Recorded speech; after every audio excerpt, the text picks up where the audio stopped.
Friends, welcome to Kavitha styles. நம்ம சேனலில் நம்ம இன்றைக்கி என்ன பார்க்க போகிறோன்னா, நல்லா கமகமன் வாசனையோட சூப்பரான டேஸ்ட்டில் ஒரு தேங்காய் பால் சாதம். வாங்க எப்படி ப்ரிப்பேர் பண்ணலாங்கிறத பார்க்கலாம். இப்போ ஒரு பேன் அடுப்பில் வச்சுருக்கேங்க. அதில் ஒரு 2 டேபிள் ஸ்பூன் அளவுக்கு நெய் சேர்த்துக்கலாம்.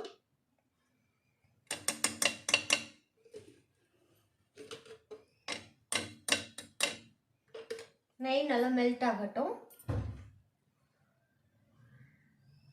நெய் நல்லா மெல்ட் ஆகிடுச்சு. ஒரு அன்னாச்சி பூ போட்டுக்கலாம், கொஞ்சமாக கடல் பாசி போட்டுக்கலாம். அது கூடவே 2 பச்சை மிளகாய் சேர்த்துடுங்க. நறுக்கி வச்சுருக்கிற பெரிய வெங்காயம் ஒன்று கட் பண்ணியிருக்கேன், அதை இதில் போட்டுடலாம்.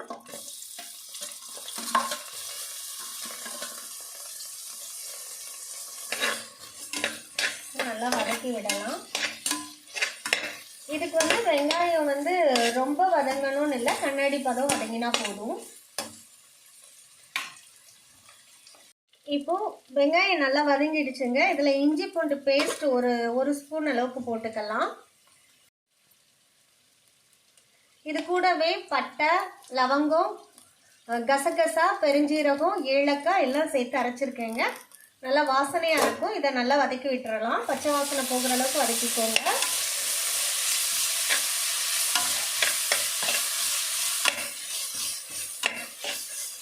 இப்போ நல்லா வதக்கியாச்சுங்க. இது கூடவே ஒரு தக்காளி கட் பண்ணி வச்சுருக்கேன், அதை சேர்த்துக்கோங்க. நல்லா பழுத்த தக்காளியாக ஒரு தக்காளி சேர்த்துருக்கேங்க.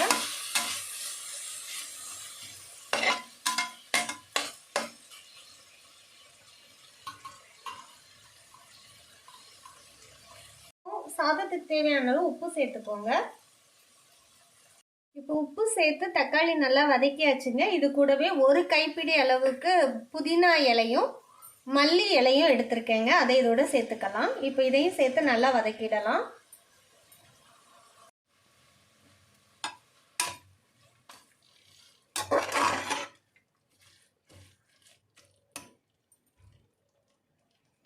இப்போ புதினா மல்லி செடி நல்லா வதங்கிடுச்சுங்க. நல்ல ஒரு வாசனை. அது கூட இப்போ 400 கிராம் அளவுக்கு பாஸ்மதி ரைஸ் ஒரு அரை மணி நேரம் ஊற வச்சு கழுவி எடுத்திருக்கேன், அதை இதோட சேர்த்துக்கலாம். சேர்த்துட்டு எல்லாத்தையும் நல்லா ஒரு தடவை வதக்கி விட்டுருங்க. ஒரு 2 தடவை வதக்கிடுங்க.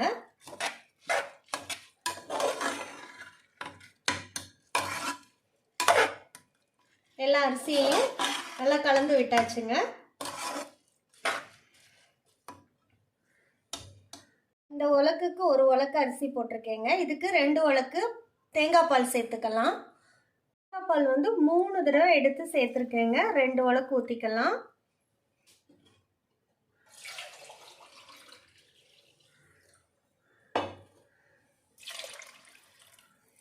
இப்போ இது நல்லா கொதிக்கட்டும்.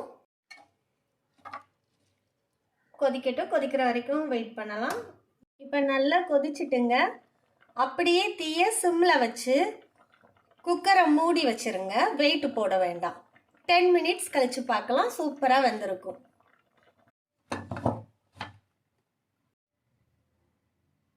10 நிமிஷம் ஆயிடுச்சுங்க. ஓப்பன் பண்ணி பார்க்கலாம். வாவ், சூப்பராக ரெடி ஆயிடுச்சுங்க. நல்லா மணக்க தேங்காய் பால் சாதம் சுவையாக ரெடி ஆயிடுச்சு.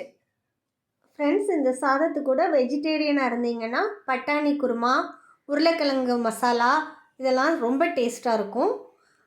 நீங்கள் நான் வெஜிடேரியனாக இருந்தீங்கன்னா மட்டன் கிரேவி, மட்டன் சுக்கா, சிக்கன் கிரேவி, சிக்கன் சுக்கா, எறா தொக்கு, நண்டு கிரேவி, இப்படி எல்லாமே ரொம்ப டேஸ்ட்டாக இருக்கும். முட்டை கிரேவி எல்லாம் நல்லாயிருக்கும். ஆனால் பெஸ்ட்டு பெப்பர் சிக்கன் கிரேவி தாங்க. ஓகே ஃப்ரெண்ட்ஸ், இந்த வீடியோ உங்கள் எல்லாருக்கும் ரொம்ப பிடிச்சிருக்கும்னு நினைக்கிறேன். பிடிச்சிருந்துச்சுன்னா லைக் பண்ணுங்கள், ஷேர் பண்ணுங்கள், சப்ஸ்கிரைப் பண்ணுங்கள். தேங்க்யூ ஃபார் வாட்சிங்.